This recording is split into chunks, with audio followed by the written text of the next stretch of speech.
Bom dia, galerinha. Hoje a nossa aula de ciências vai ser a correção do caderno de atividade da página 13 à página 17, começando em distribuição das espécies na Terra. Então, começando aí na questão 12, que fala o seguinte: complete os espaços da frase abaixo com os termos corretos sobre a distribuição das espécies no planeta. Algumas espécies só ocorrem em determinada região e por isso são chamadas de endêmicas.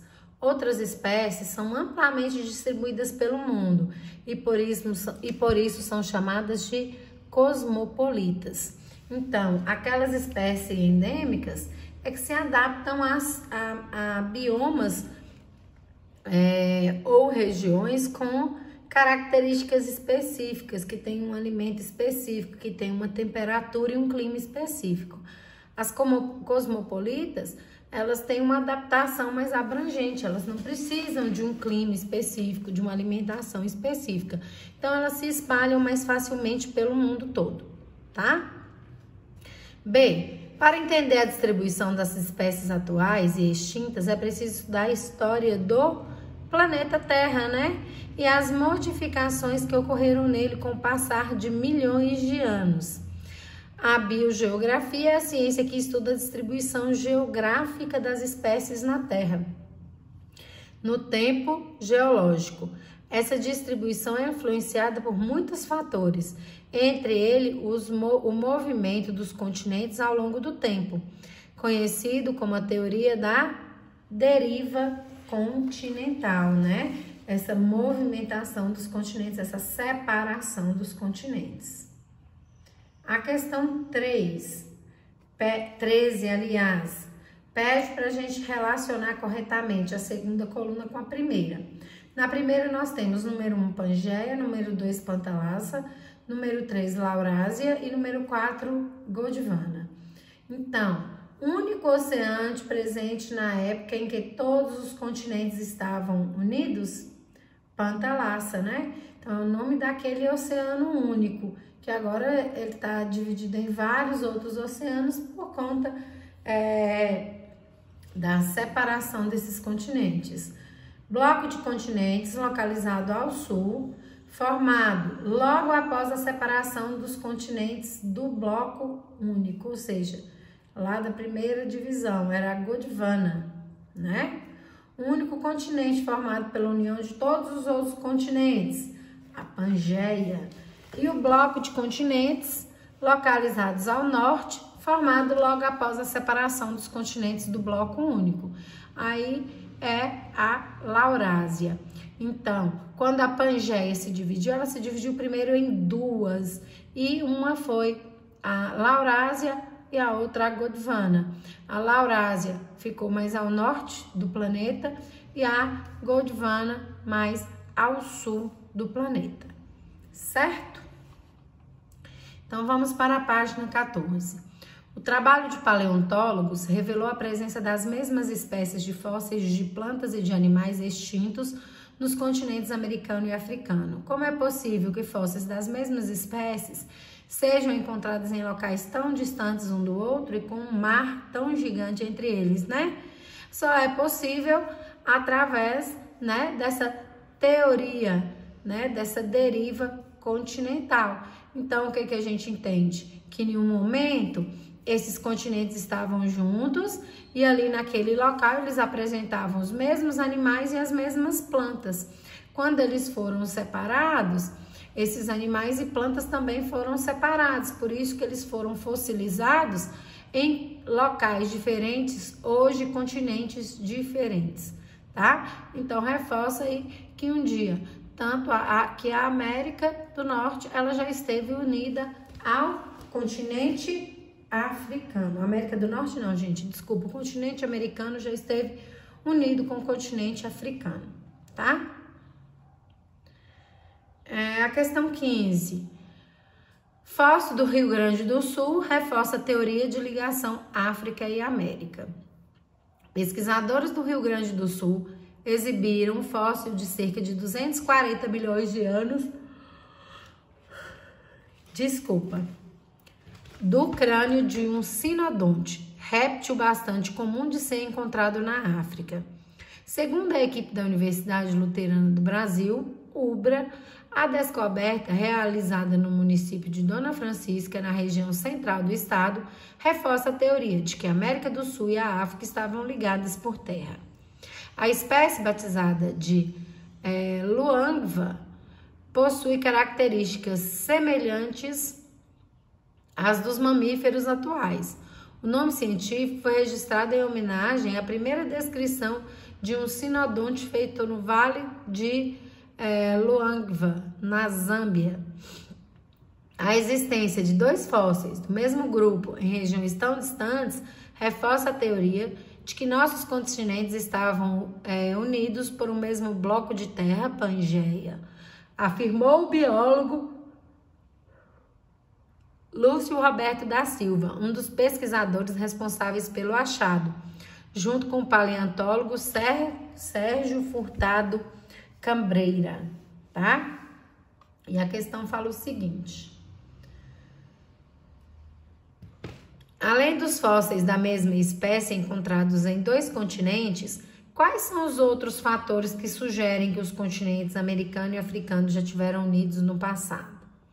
Bom, esses fósseis aí, eles são bem significativos, né? Mas uma outra coisa é o formato da costa sul-americana e da costa africana. Então, quando vocês pegaram naquele experimento, né, o mapinha lá da América do Sul com o mapinha lá da África, vocês conseguiram fazer um encaixe. Hoje, esse encaixe ele não é mais perfeito, porque já teve erosão, já teve certas modificações, mas é ainda muito semelhante esse encaixe, tá? E outra coisa, os tipos de rocha. Os tipos de rocha que nós encontramos na costa sul-americana e na costa africana, elas são muito semelhantes, tá? Elas são muito semelhantes. E aí, é mais uma evidência de que já estivemos juntos lá no passado, lá na época da Pangeia. Então, vamos para a próxima questão, que é a questão 16.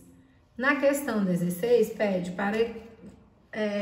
para explicar aos seus alunos como funcionam as placas tectônicas, um professor resolveu fazer um experimento bem simples. Hoje o sono tá difícil, vai desculpando aí, pessoal. Ele pegou uma bacia com água e nela colocou pedaços de isopor. Foi possível observar que os pedaços de isopor flutuavam sobre a água e se moviam lentamente. O que a água representou no experimento? Representou o magma, né? E o isopor, as placas tectônicas. Por que o professor usou os blocos de isopor? Porque eles são menos densos e eles iam flutuar em cima dessa água. Da mesma forma que as placas tectônicas flutuam sobre o magma, né? E aí é possível ver essa movimentação, mesmo que pareça que a água está extremamente parada. É uma experiência que vocês podem fazer em casa, que ela é bem tranquila. Vocês podem colocar uma bacia com água, deixar a água ficar bem parada e depois colocar o isopor. Você vai ver que mesmo a água parada, ele vai se movimentar lentamente, do mesmo jeito que as placas tectônicas flutuam sobre o magma, tá? 17. Considerando as placas tectônicas, analise as afirmativas abaixo e marque a resposta correta. 1. O Brasil encontra-se no centro da placa sul-americana, por isso é menos suscetível ao vulcanismo e terremotos. O mesmo acontece com a maior parte do continente africano. Isso é verdade, né? Então, a questão 1, ela é correta. 2. A região da América do Sul, próxima à borda da placa de Nazca, é diretamente influenciada por ela e está sujeita a terremotos, vulcões e tsunamis. Também é verdade, lembrando que a placa de Nazca, ela tá ali mais perto de outros países, né? Como, por exemplo, o Chile. E no Chile nós sabemos que existem vulcões ainda ativos, tá? porque essa placa de Nazca vai influenciar lá esses terremotos e vulcanismo lá. A América Central não está sujeita à ação de impactos ambientais causados por terremoto. Essa é falsa. A América Central está lá também posicionada sobre o encontro, né, de algumas placas tectônicas. Tô procurando aqui no livro o mapinha das placas tectônicas. Então, a América Central aí, ó, é Caribe, né? A placa do Pacífico se encontra lá, junto com a placa norte-americana. Então, a América Central, ela tem bastante terremoto, tá? Vamos então agora para a parte da atividade que fala dos fenômenos naturais e impactos ambientais. E aí nós começamos com duas imagens, né?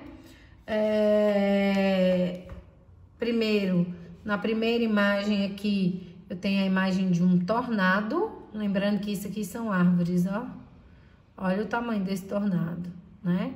E aqui nessa imagem tem uma fábrica, né? Lançando aqui uma enorme nuvem de poluentes.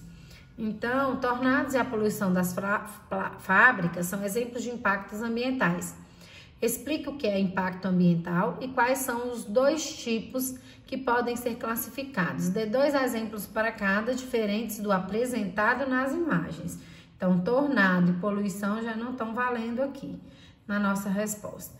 Então, primeiro, o que é um impacto ambiental? Impacto ambiental é um conjunto de ações que vão acarretar consequências para os seres vivos no ambiente, né? Então, aqui na imagem, esse tornado aqui, ó, ele vai causar consequências, ele vai causar uma grande destruição, morte de plantas, morte de animais, morte de pessoas, isso é um impacto.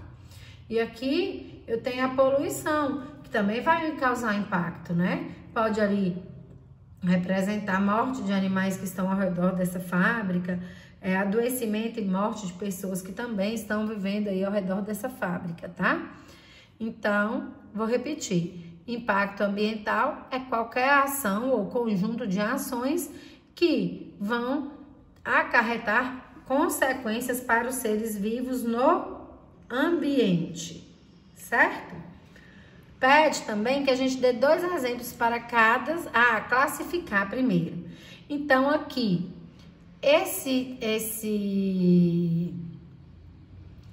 tornado, ele pode ser classificado como um fenômeno natural, quer dizer, é da natureza, foi a natureza que formou ele, né? O homem não consegue, não tem essa capacidade de produzir alguma coisa dessa dimensão. E já na segunda imagem, vou classificá-la, né, como um fenômeno causado pelo homem, causado pela ação humana, antrópico, né? Essa poluição aí não é a natureza que está fazendo, é o ser humano, através da sua produção de elementos que ele consome durante a vida, tá? Exemplos de impactos de fenômenos naturais. Eu posso falar do vulcanismo, do terremoto, do tsunami, das secas, das enchentes. Tudo isso vão ser fenômenos naturais, tá certo? E outros exemplos de fenômenos antrópicos, ou seja, causados pelo homem, que podem aí representar essa poluição aí, eu posso falar desmatamento, queimada, poluição, né? Tudo isso é causado pelo homem, então a gente classifica como ação humana ou antrópica, tá bom? Questão 19. Sobre os fenômenos naturais que provocam impactos ambientais, assinale V para as alternativas verdadeiras e F para as falsas. Vulcões são aberturas na crosta terrestre que geralmente surgem em regiões limites entre as placas tectônicas. Podem se localizar na superfície terrestre ou no fundo dos mares e dos oceanos. Isso é verdadeiro. A lava que sai dos vulcões se resfria, solidifica e forma aglomerações de rochas, que quando se decompõem formam solos férteis, muito férteis por sinal. Verdadeiro. Os abalos sísmicos ocorrem com um choque entre as placas tectônicas, gerando tremores no solo. Também é verdadeiro. E os tsunamis são ondas gigantes provocadas por terremotos no fundo dos oceanos. Também é verdadeiro, né? Terremotos ou até erupções vulcânicas, tá? Epicentro é o ponto onde o terremoto ocorre. E hipocentro é o local na superfície da costa terrestre em que o terremoto é sentido com maior intensidade. Isso aí tá errado. Por quê? Epicentro é onde se sente a oscilação do terremoto com maior força, tá? E o outro é o que mesmo? Epicentro é o ponto onde o terremoto vai ser sentido. E o hipocentro é onde o terremoto ocorre, tá? Está invertido aí, tá? O hipocentro também pode ser chamado de foco do terremoto. Questão 20. Leia o texto abaixo e responda as questões a seguir. Por que a Terra treme no Brasil? Entre 8 de outubro de 2010, a Terra tremeu como jamais se havia visto em Mara Rosa, cidade com 10 mil moradores no norte do Goiás. Passava um pouco das 5 da tarde daquela sexta-feira e as pessoas se preparavam para o fim de semana, quando o chão balançou tão intensamente a ponto de se tornar difícil ficar em pé. Árvores chacoalharam, paredes trincaram, telhas despencaram das casas. Menos de um minuto mais tarde, os reflexos desse terremoto de magnitude 5, um dos mais fortes registrados no país nos últimos 30 anos, haviam percorrido 250 quilômetros e alcançado Brasília, onde alguns prédios chegaram a ser desocupados. Em 6 meses, outros 800 sismos menos intensos ocorreram ali e ajudaram a determinar a causa direta do desassossego da Terra naquela região. Bem abaixo de Mara Rosa, a uns 3 quilômetros de profundidade, há uma extensa rachadura na crosta terrestre, a camada mais rígida e externa do planeta. E ao longo dessa fratura, que se estende por 5 quilômetros, as rochas haviam se deslocado, fazendo a Terra tremer. Então, o texto fala que teve uma acomodação de terra, né? Na verdade, não tem ali 2 placas se mexendo, mas por algum motivo tinha um buraco, né, entre a parte superior da crosta e a parte inferior. E aí teve um acomodamento dessa terra, o que fez a terra tremer, tá? Então, vamos ver o que as questões estão pedindo. Letra A. O Brasil se encontra no centro de uma placa tectônica. Desse modo, os terremotos não são fenômenos comuns no nosso país. Como o texto explica o fato de terem ocorrido terremotos na região de Mara Rosa, no Goiás? Bom, ela explica exatamente falando isso, né? Que existia uma rachadura, uma parte aberta abaixo dessa cidade, a uns 3 quilômetros de profundidade, e que ocorreu ali uma acomodação de terra. E ao ter essa acomodação de terra, teve os tremores que foram sentidos, tanto na tanto na cidade de Mara Rosa, quanto em Brasília. Tudo referente a essa acomodação de terra. B. De acordo com o texto, o terremoto em Goiás teve seu epicentro em Brasília ou em Mara Rosa? Justifique sua resposta. O epicentro foi na cidade de Mara Rosa e o terremoto foi sentido na região próximas, como Brasília, tá certo? Vamos então agora para a questão 21. Ao lado dos itens abaixo, identifique com a letra N os fenômenos naturais que geram impactos ambientais E com a letra H, as atividades humanas que geram impactos ambientais, e com a letra C, as consequências desse impacto. Terremoto. N é um fenômeno natural. Modificação da paisagem. C é uma consequência de um impacto, que pode ser natural ou humano. Desmatamento humano. Movimento das placas tectônicas natural. Lixo poluindo os rios humano. Extinção de seres vivos, uma consequência, que pode ser tanto do impacto natural quanto do impacto humano. Erupções vulcânicas, atividade natural, fenômeno natural. Terremotos e tsunamis também é natural. Mineração é um impacto humano, é uma atividade humana. Alteração de habitats é uma consequência tanto de fenômenos naturais quanto atividades humanas. Tráfico de animais e plantas é uma atividade humana. E mudanças climáticas pode ser uma consequência tanto dos fenômenos naturais quanto das atividades humanas. Leia o texto abaixo sobre a tiririca brava e responda as questões a seguir. As tiriricas encontram-se entre as plantas daninhas mais combatidas em todo o mundo, pois são consideradas pragas em pastos e agriculturas. No Brasil, a espécie de maior destaque é a Ciperus rotundus, tiririca brava, tida como a mais importante planta invasora no mundo. É uma hipótese aceita que a Ciperus rotundus foi introduzida no Brasil desde o início da colonização europeia, nos vasos trazidos da Índia com outras espécies.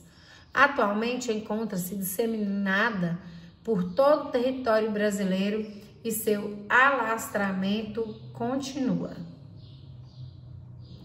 Letra A. Sobre o que se trata o texto acima? O texto fala sobre uma espécie exótica que foi traga para o Brasil e que se adaptou muito bem, né? Chamada popularmente de tiririca brava. Por que a tiririca brava é considerada uma espécie invasora? Ela é invasora porque ela não é encontrada como uma planta nativa, que existia já no Brasil antes dessa colonização, né? Que ela veio para o Brasil, trago junto com outras plantas vindo de outros locais, e ela teve uma alta capacidade de adaptação, pouca competição, né, com as espécies nativas, e ela conseguiu dominar vários ambientes, tá certo? Bom, pessoal, nossa aula termina por aqui. Espero que essa correção tenha tirado algumas dúvidas que ainda restavam aí na cabecinha de vocês. Espero que essa aula ajude vocês a estudar para a prova. Se ainda ficou alguma dúvida, eu estou à disposição no WhatsApp. Vocês podem mandar suas perguntas que eu vou ter o maior prazer em responder, tá? Então, nossa aula termina por aqui. Bons estudos!